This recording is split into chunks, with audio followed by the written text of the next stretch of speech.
Hello mga kamaster, meron tayong gagawin ngayon, Montero Sports na 2015 model. Ang naging problema nito, nawala ng lamig. So yun ang gagawin natin.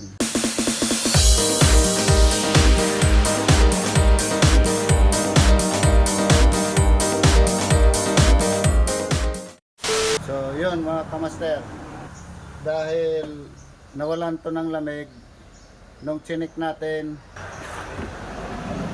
wala nang preyon mga kamaster.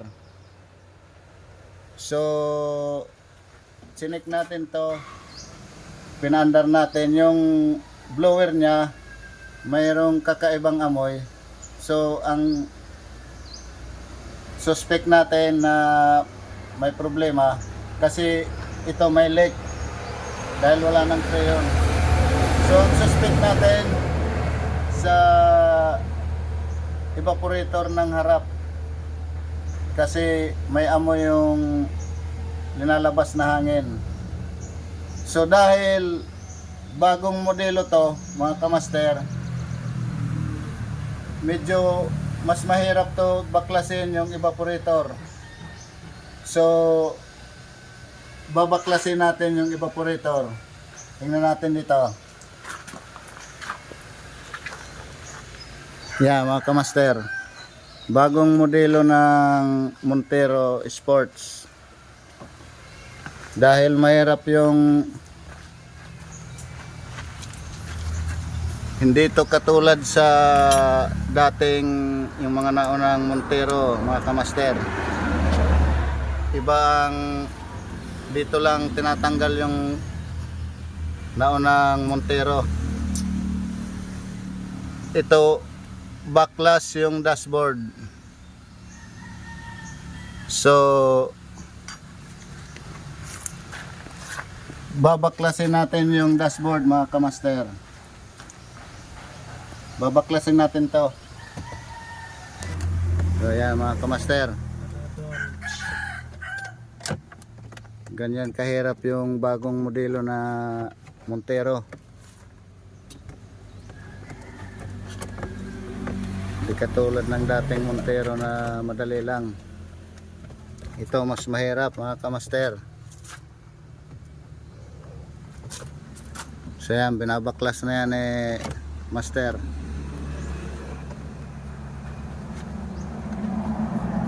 Nag-iisip na si master.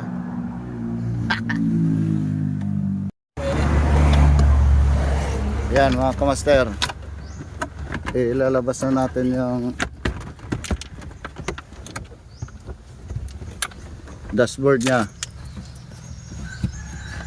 So yan ang itsura mga kamaster ng bagong Montero. Yan yung evaporator, kasi tatanggalin natin yung evaporator. Dito katulad ng naunang Montero. So tatanggalin na naman natin yung ball bar. Yan mga kamaster, linalabas na yung case ng evaporator. Yun, dito galing yan mga kamaster. Gano'n na kahirap yung bagong modelo ng Montero Sports. Puntahan natin yung evaporator. Yan ang kaha ng, yan ang case ng evaporator nya mga kamaster sa Montero. Tingnan natin yung evaporator. Yan mga kamaster, yung evaporator nya Montero Sports. Yun. Yan. May butas mga kamaster. Ayan. Kaya naubos yung preyon niya dahil may butas. So yun ang problema mga kamaster. Malaki. Sa gitna. Kailangan magpalit ng evaporator. So yan. Papalit tayo ng evaporator. So yan mga kamaster. Dahil nakita na natin na may problema yung evaporator, doon pala ang butas. Papalitan natin ng bagong evaporator. So ganun lang muna mga kamaster. Maghahanap tayo ng evaporator nito. Yan mga kamaster.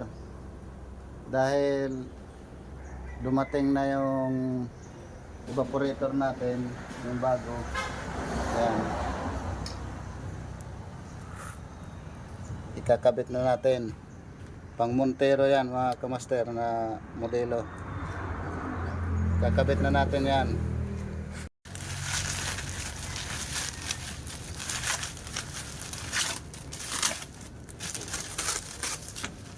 Yan.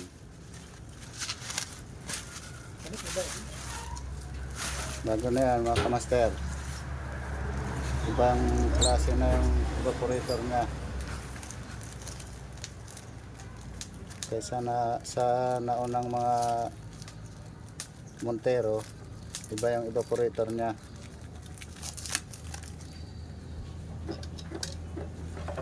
Yan, bagong bago yan.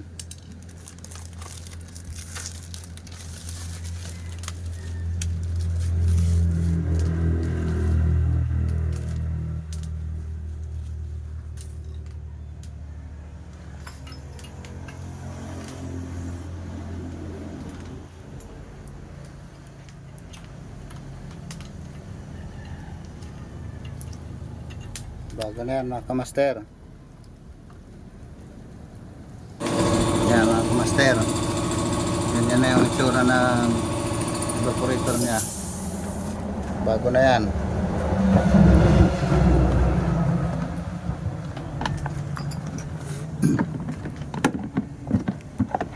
Dito katulad sa naunang mga Montero na madali lang. Ito mas mahirap.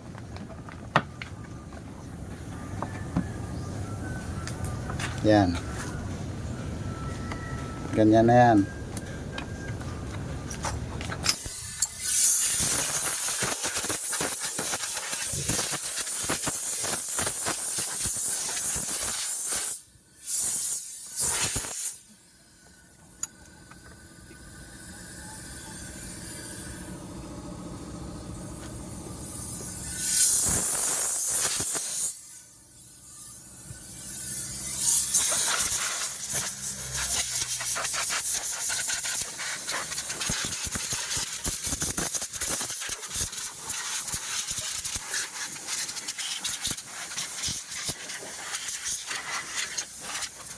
Ganyan paglinis mga kamaster. Ilalim ng dashboard na lilinis. Kaya mga kamaster, dahil nabuo na yung evaporator, kakabit na namin. Ayan. Sasalpak na natin yan mga kamaster.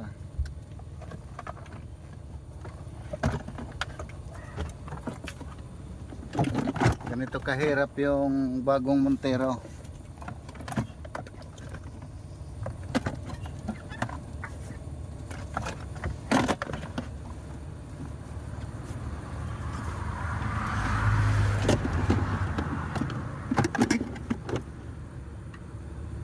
Sumasabit niya.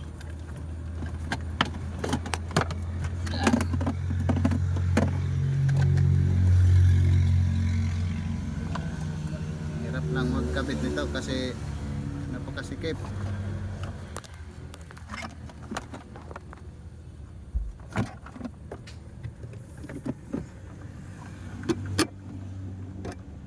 Ito, tanggalin mo muna. Yan mga kamaster. Naisalpak na natin yung evaporator. Medyo mahirap lang pero kasama lang yung tiyaga. So ayan. Yan ang itsura niyan mga kamaster.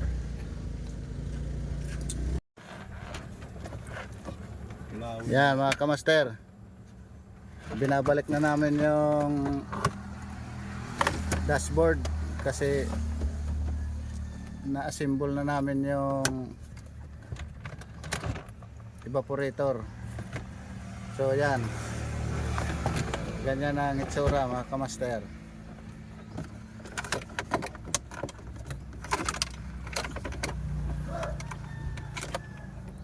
Titingnan pa natin yung mga naipit na wire.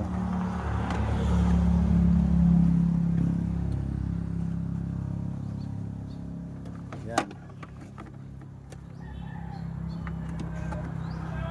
Yan na mga kamaster.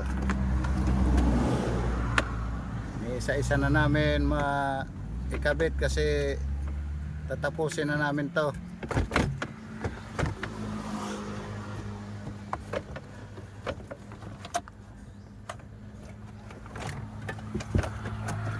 Dito pala kailangan isalpak. Kasi mahirap na ito. Mahirap isalpak to mga kamaster. Kasi Makain na namin.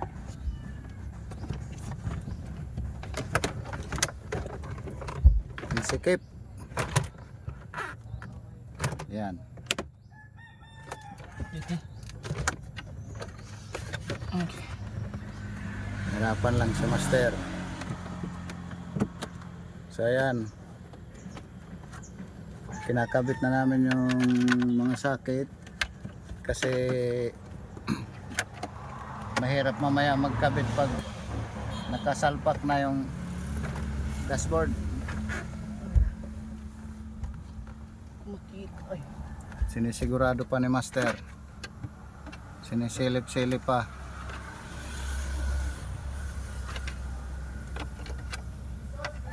Puro hindi.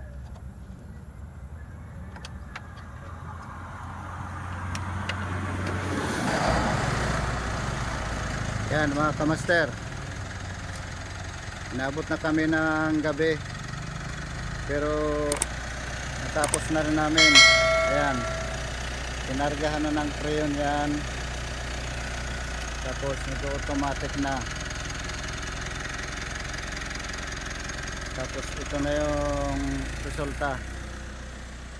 So yan. Malamig na yan mga kamaster. Ayan. Super lamig na yan.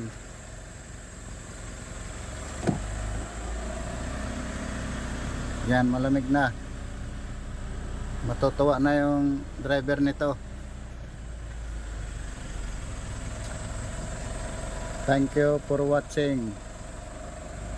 God bless sa ating lahat mga kamaster.